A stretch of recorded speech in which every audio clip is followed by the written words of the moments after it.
எல்லாருக்கும் வணக்கம். Welcome to ருசியோ ருசி.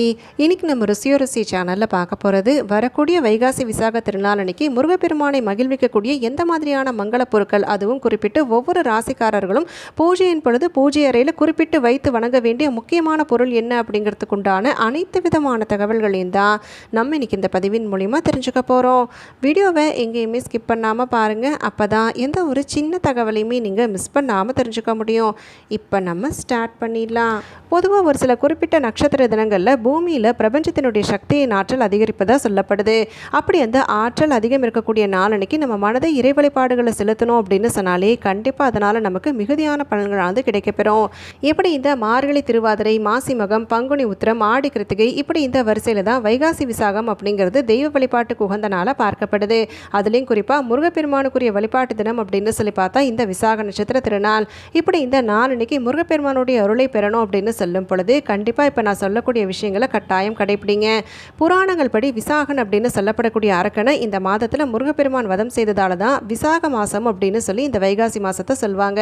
அது மட்டும் இல்லாமல் 27 நட்சத்திரங்களில் 16வது வரக்கூடிய நட்சத்திரம் அப்படின்னு பார்த்தா விசாக நட்சத்திரம். இந்த விசாக நட்சத்திரத்தினுடைய அதிபதி அப்படின்னு பார்த்தா குரு பகவான். அதனால வைகாசி விசாக நட்சத்திர நாளன்னைக்கு முருகப்பெருமானை வழிபாடு செய்யும் பொழுது முருகப்பெருமான் மற்றும் குரு பகவானுடைய அருளானது ஒரு சேர கிடைக்கும் அப்படின்னு சொல்லி நம்பப்படுது. வைகாசி விசாக திருநாள் அன்னைக்கு முருகப்பெருமானுடைய ஆலயங்களில் பெரும்பாலும் பார்த்தீங்கன்னா ரொம்பவுமே சிறப்பான முறையில் வழிபாடுகள் அனைத்துமே நடைபெறும். அதனால் முருகப்பெருமான் வீற்றிருக்கக்கூடிய ஆலயத்துக்கு போயிட்டு முருகப்பெருமானுக்காக நடக்கக்கூடிய அபிஷேகத்தில் பங்கெடுப்பது அப்படிங்கிறத செய்யணும். அபிஷேகத்திற்கு தேவைப்படக்கூடிய பொருட்கள் எது வேணாலும் நம்ம வாங்கி தரலாம். பால், தயிர், பஞ்சாமிர்தம் நம்ம வீடுகளிலே தயார் பண்ணிவிட்டு அதை கூட கொண்டு போய் நம்ம கொடுத்து முருகப்பெருமானுடைய ஆசையை பரிபூரணமாக பெறலாம். இப்போ அபிஷேகத்திற்கு எந்த மாதிரியான பொருள் வாங்கி தரும் பொழுது, குறிப்பிட்டு ஒரு சில பிரச்சனைகள் இருக்கக்கூடியவங்க எந்த மாதிரியான பொருள் வாங்கி தரும் பொழுது மிகுதியான பலன் கிடைக்கும் அப்படின்னு சொல்லி பார்த்தீங்கன்னா, குழந்தை வரம் வேண்டுவோர் இந்த குறித்த வைகாசி விசாக திருநாள் அன்னைக்கு முருகப்பெருமானுக்கு நடக்கக்கூடிய அபிஷேகத்திற்கு தேவைப்படக்கூடிய இளநீர் வாங்கி தருவது அப்படிங்கிறத செய்துக்கலாம். அதே போல் ஆரோக்கியம் மேம்படணும் அப்படின்னு சொல்லக்கூடியவங்க கரும்பு சாறு நீங்கள் வாங்கி தருவது அப்படிங்கிறத செய்துக்கலாம். கடன் முற்றிலுமே தீரணும் அப்படின்னு சொல்லும் பொழுதும், செல்வம் பெருகணும் அப்படின்னு சொல்லும் பொழுதும் வாசனை திரவிய பொருட்கள், அதாவது பன்னீர் வாங்கி தருவது அப்படிங்கிறத செய்துக்கலாம். இன்னும் ஜவ்வாது, இந்த மாதிரி வாசனை திரவிய பொருட்களை வாங்கி தருவது அப்படிங்கிறத செய்துக்கலாம். மன கஷ்டம் முற்றிலுமே தீரணும், மனபாரம் விலகணும் அப்படின்னு சொல்லும் பொழுது கண்டிப்பாக முருகப்பெருமானுக்காக இந்த குறித்த நாளன்னைக்கு பால் வாங்கி தந்து வழிபடுவது அப்படிங்கிறத செய்துக்கோங்க. இதெல்லாம் செய்யும் பொழுது இந்த வைகாசி விசாக திருநாள் அன்னைக்கு கட்டாயம் நம்ம தானங்களே சிறந்ததாக சொல்லப்படக்கூடிய அன்னதானத்தை யார் ஒருவர் மேற்கொள்கிறாங்களோ கண்டிப்பாக குளமே தலை தோங்குவதற்குண்டான அருள் கிடைக்கப்பெறும் அப்படின்னு சொல்லி நம்பப்படுது. அதனால கட்டாயம் நம்ம முருகப்பெருமான வழிபாடு செய்து முடிச்சதுக்கு அப்புறமா வருகை தந்திருக்கக்கூடிய பக்தர்களுக்கு மோர், பானகம், இளநீர், தயிர் சாதம் இல்லை கலவை சாதம் எது வேணாலுமே நம்ம கண்டிப்பாக கொடுப்பது அப்படிங்கிறத செய்யணும். மேலும் குறிப்பிட்ட ஒவ்வொரு ராசிக்காரர்களும் பார்த்தீங்க அப்படின்னு சொன்னால் இந்த வைகாசி விசாக திருநாள் அன்னைக்கு முருகப்பெருமானுக்காக ஒரு சில குறிப்பிட்ட பொருட்களை வீட்டு பூஜை அறையிலையோ இல்லை கோவில்களுக்கு வாங்கி தருவது அப்படிங்கிறத செய்துக்கணும். அப்படி அந்த விதத்தில் முதலாவதாக மேஷ ராசிக்காரர்கள். இந்த குறிப்பிட்ட ராசிக்காரர்கள் ஒன்று கோவிலுக்கு இல்லைனா வீட்டு பூஜை அறையில் நீங்கள் வேல் வைத்திருக்கிறீங்க அப்படின்னு சொன்னாக்கா வேலிற்கு திருமஞ்சனத்தை கொண்டு அபிஷேகம் மேற்கொள்வது அப்படிங்கிறத செய்துக்கலாம். இப்போ வீடுகளில் வேல் வைத்திருக்கல அப்படின்னு சொல்லக்கூடியவங்க கோவில்களில் நடக்கக்கூடிய அபிஷேகத்திற்கு, முருகப்பெருமானுக்கு நடக்கக்கூடிய அபிஷேகத்திற்கு திருமஞ்சனம் வாங்கி தருவது அப்படிங்கிறத செய்துக்கலாம். இப்போ கோவில் சென்று வழிபட முடியாத சூழ்நிலை, ஆனால் வீட்டில் வேலும் இல்லை அப்படின்னு சொல்கிறவங்க கட்டாயம் பார்த்தீங்கன்னா திருமஞ்சனத்தை வைத்து வணங்குவது அப்படிங்கிறத செய்துக்கலாம். அடுத்ததாக ரிஷபராசிக்காரர்கள். இந்த குறிப்பிட்ட ராசிக்காரர்கள் இந்த வைகாசி விசாக திருநாள் அன்னைக்கு செல்வம் மிகுதியாய் சேரணும் அப்படின்னு சொல்லும் பொழுதும், எல்லா விதமான பிரச்சனைகளுக்கும் தீர்வு காணணும் அப்படின்னு சொல்லும் பொழுதும், சுத்தமான பசும்பாலை நீங்கள் வீட்டு பூஜை அறையில் பூஜை செய்யக்கூடிய சமயத்தில் நெய்வேத்தியமாக வைத்து வணங்குவது அப்படிங்கிறத செய்துக்கலாம். அதே பசும்பாலை பார்த்தீங்க அப்படின்னாக்கா கொஞ்சமாக எடுத்து நீங்கள் வேல் வைத்திருந்தால் வேல் வழிபாட்டிற்கு பயன்படுத்தி கொள்வது, வேலிற்கு அபிஷேகம் மேற்கொள்வது அப்படிங்கிறத செய்துக்கோங்க. கோவில்களுக்கும் வாங்கி தரலாம், அதனால் தவறு ஒன்றுமே இல்லை. அடுத்ததாக மிதுன ராசிக்காரர்கள். இந்த குறிப்பிட்ட ராசிக்காரர்கள் வாழ்க்கை என்றைக்குமே இனிமையாக இருக்கணும் அப்படின்னு சொன்னால் கண்டிப்பாக தேன் வாங்கி தருவது அப்படிங்கிறத செய்துக்கலாம்.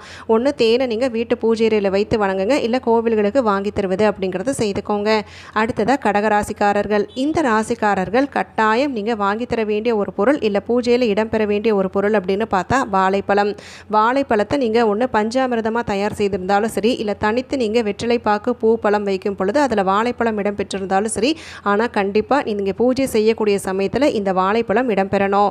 அடுத்ததாக சிம்ம ராசிக்காரர்கள். இந்த குறிப்பிட்ட ராசிக்காரர்கள் நீங்கள் பூஜை செய்யக்கூடிய சமயத்தில் கஸ்தூரி மஞ்சள் அப்படின்னு சொல்லி விற்கிறாங்க இல்லைங்களா, நிறைய நாட்டு மருந்து கடைகளில் கிடைக்கும். அப்படி அந்த கஸ்தூரி மஞ்சளை நீங்கள் வைத்து வணங்கின வணங்கினாலும் சரி, இல்லை வேல் வழிபாடு செய்யும் பொழுது வேலிற்கு அபிஷேகம் மேற்கொண்டாலும் சரி, தொட்ட காரியங்கள் அனைத்திலுமே வெற்றி காண்பதற்குண்டான அருள் கிடைக்கப்பெறும். கோவில்களுக்கும் வாங்கி தரலாம், வீட்டு பூஜை அறையிலும் வைத்து வணங்கலாம். அடுத்ததா கன்னி ராசிக்காரர்கள். இந்த குறிப்பிட்ட ராசிக்காரர்கள் எல்லா விதமான சங்கடங்களும் மனதிலிருந்து நீங்கணும், நன்மைகளை தேடி வரணும் அப்படின்னு சொன்னால் எலுமிச்சை பழத்தை வீட்டு பூஜை அறையில் வைத்து வணங்குவது அப்படிங்கிறத செய்துக்கோங்க. கோவில் சென்று வழிபாடு செய்யக்கூடிய சமயத்தில் கூட எலுமிச்சை பழத்தை மாலையாக தொடுத்து முருகப்பெருமானுக்கு அணிவிக்கும் பொழுது கண்டிப்பாக சங்கடங்கள் அனைத்துமே தீரும். இது நாள் வரைக்குமே தடைப்பட்ட காரியங்கள் அனைத்துமே நமக்கு வெற்றியாய் முடிவதற்குண்டான அருள் கிடைக்கப்பெறும். அடுத்ததாக துலாம் ராசிக்காரர்கள். இந்த குறிப்பிட்ட ராசிக்காரர்கள் நீங்கள் வீட்டு பூஜை அறையில் கண்டிப்பாக ஏற்றக்கூடிய தீபங்கள் அனைத்திலுமே நெய் விட்டு ஏற்றுவது அப்படிங்கிறது செய்யணும். கோவில் சென்று வழிபாடு செய்யும் பொழுதும் கோவிலில் ஏற்றக்கூடிய தீபங்கள், அதாவது கருவறையில் சுவாமிக்காக ஏற்றக்கூடிய தீபத்துக்கு அப்படின்னு சொல்லிட்டு நீங்கள் புதுசாக நீங்கள் வீட்டில் தயார்படுத்தின நெய் வாங்கி தரலாம், இல்லை நம்பகமான இடத்துல சுத்தமான நெய் வாங்கி தருவது அப்படிங்கிறத செய்துக்கோங்க. அடுத்ததாக விருச்சிக ராசிக்காரர்கள். இந்த குறிப்பிட்ட ராசிக்காரர்கள் வாழ்க்கையில் இருக்கக்கூடிய எல்லா விதமான பிரச்சனைகளுக்கும் தீர்வு காணணும், சந்தோஷம் நிம்மதி பெருக்கெடுக்கணும் அப்படின்னு சொன்னால் வெல்லம் வைத்து வணங்குவது அப்படிங்கிறது செய்யணும். வெல்லம் அப்படின்னாக்கா தனித்துவமாக நீங்கள் வெல்லத்தை வைக்கணும் அப்படின்னு சொல்லி கிடையாதுங்க. வெல்லம் சேர்க்கப்பட்ட இனிப்பு வகையை நெய்வேத்தியமாக வைத்து வணங்குவது அப்படிங்கிறத செய்துக்கலாம். அதே மாதிரி கோவிலுக்கு தரணும் அப்படின்னு சொன்னாக்க நீங்கள் நெய்வேத்தியமாக ஏதாவது ஒரு சர்க்கரை பொங்கலோ இல்லை வெல்லம் சேர்க்கப்பட்ட இனிப்பு வகையோ நீங்கள் கொடுப்பது அப்படிங்கிறத செய்துக்கோங்க. வருகை தரக்கூடிய பக்தர்களுக்கு உங்களுடைய கைகளால் கொடுத்தாலே போதும்.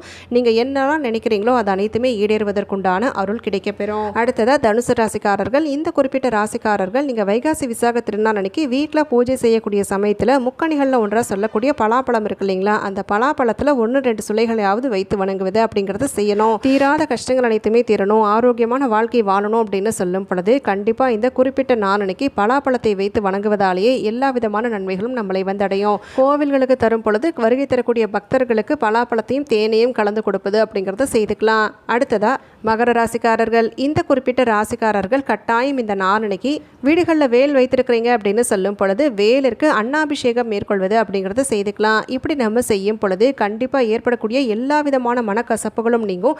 ஏதாவது ஒரு சில பிரச்சனைகளால் ரொம்பவுமே துவண்டு போயிருக்கிறீங்க அப்படின்னு சொல்லும் பொழுது நல்ல ஒரு தெளிச்சியானது ஏற்படும் அப்படின்னு சொல்லி நம்பப்படுது. இப்போ கோவிலுக்கு நீங்கள் தரணும் அப்படின்னு சொல்லும் பொழுது, அதாவது அன்னத்தை நீங்கள் கோவில்களுக்கு தரும் பொழுது ஒன்று ஏதாவது ஒரு கலவை சாதமாக நீங்கள் செய்து தரலாம், இல்லை ஏதாவது ஒரு சில இனிப்பு வகை, இப்போ சர்க்கரை பொங்கலாவோ இல்லை ஏதாவது ஒரு விதத்தில் அன்னத்தை நீங்கள் வழங்குவது அப்படிங்கிறத மட்டும் உறுதிப்படுத்திக்கோங்க. அடுத்ததாக கும்பராசிக்காரர்கள். இந்த குறிப்பிட்ட ராசிக்காரர்கள் பூஜை செய்யக்கூடிய சமயத்தில் நீங்கள் தேங்காய் கட்டாயம் இடம்பெறணும். ஒரு பூஜை அப்படின்னாலே தேங்காய் இடம்பெற செய்வோம். அப்படி அந்த தேங்காயை நம்ம உடைத்து வைக்கும் பொழுது அந்த நீர் இருக்குது இல்லைங்களா, அந்த நீரை வீணடிக்காமல் அதை நீங்கள் பஞ்ச பாத்திரத்தில் சேர்த்து அதை நீங்கள் கட்டாயம் வைத்து வணங்குவது அப்படிங்கிறத செய்யணும். அதே மாதிரி கோவில்களுக்கு நடக்கக்கூடிய அபிஷேகத்திற்கு தேவைப்படக்கூடிய இளநீர் வாங்கி தருவது அப்படிங்கிறத செய்துக்கலாம். அடுத்ததாக மீன ராசிக்காரர்கள். இந்த குறிப்பிட்ட ராசிக்காரர்கள் எப்பயுமே பார்த்தீங்கன்னா ஒரு விதமான சோர்வோடு இருக்கிறீங்க, இல்லை ஏதோ ஒரு குழப்பத்தோடு இருக்கிறீங்க அப்படின்னு சொன்னால் அதுலேருந்து விடுபடுவதற்குண்டான அருள் கிடைக்கக்கூடிய இந்த வைகாசி விசாக திருநாளன்னைக்கு கண்டிப்பாக பூஜை அறையில் பூஜை செய்யக்கூடிய சமயத்தில் நீங்கள் வைத்து வணங்க வேண்டிய முக்கியமான பொருள்னு பார்த்தா பச்சரிசி. இந்த பச்சரிசியை பூஜை செய்யக்கூடிய சமயத்தில் எப்படி இடம்பெற செய்யலாம் அப்படின்னு பார்த்தீங்கன்னா, பூஜை அறைக்கு போடக்கூடிய கோலம் இருக்கு இல்லைங்களா, அந்த கோலத்துக்கு தேவைப்படக்கூடிய அந்த மாவை பச்சரிசியை பயன்படுத்தி நீங்கள் தயாரிப்பது அப்படிங்கிறத செய்துக்கலாம். இல்லை பச்சரிசி சேர்த்து செய்யப்பட்ட இனிப்பு வகை, அதாவது சர்க்கரை பொங்கல் வைக்கலாம், இல்லை வேறு ஏதாவது இனிப்பு வகை நீங்கள் செய்து வைக்கலாம். மொத்தத்தில் பச்சரிசி இடம்பெற செய்தாலே நம்மளுடைய துன்பங்கள் அனைத்துமே நம்மளை விட்டு பறந்தோடி போகும். இப்போ நம்ம இந்த பதிவின் மூலமா வைகாசி விசாக திருநாள் அன்னைக்கு பூஜை செய்யக்கூடிய சமயத்தில் பூஜை அறையில் எந்த மாதிரியான பொருளை ஒவ்வொரு ராசிக்காரர்களும் வைத்து வணங்கணும், இதனால் கிடைக்கக்கூடிய அபாரமான பலன்கள் என்ன அப்படிங்கிறதுக்குண்டான அனைத்து விதமான தகவல்கள் எல்லாமே தெரிஞ்சுக்கிட்டோம். கட்டாயம் இந்த பதிவு அனைவருக்குமே பயனுள்ளதாக அமைந்திருக்கும்னு சொல்லி நினைக்கிறேன். அப்படி பயனுள்ளதாக இருக்கக்கூடிய பட்சத்தில் உங்களுடைய ஃப்ரெண்ட்ஸ் அண்ட் ஃபேமிலிக்கும் தவறாமல் ஷேர் பண்ணுங்கள். அவங்களும் இந்த தகவல்கள் அனைத்தையுமே பார்த்து பயன்பெறட்டும். நாளைக்கு மறுபடியும் ஒரு அட்டகாசமான பதிவோடு உங்களை நான் சந்திக்கிறேன். அது வரைக்கும் நன்றி, வணக்கம்.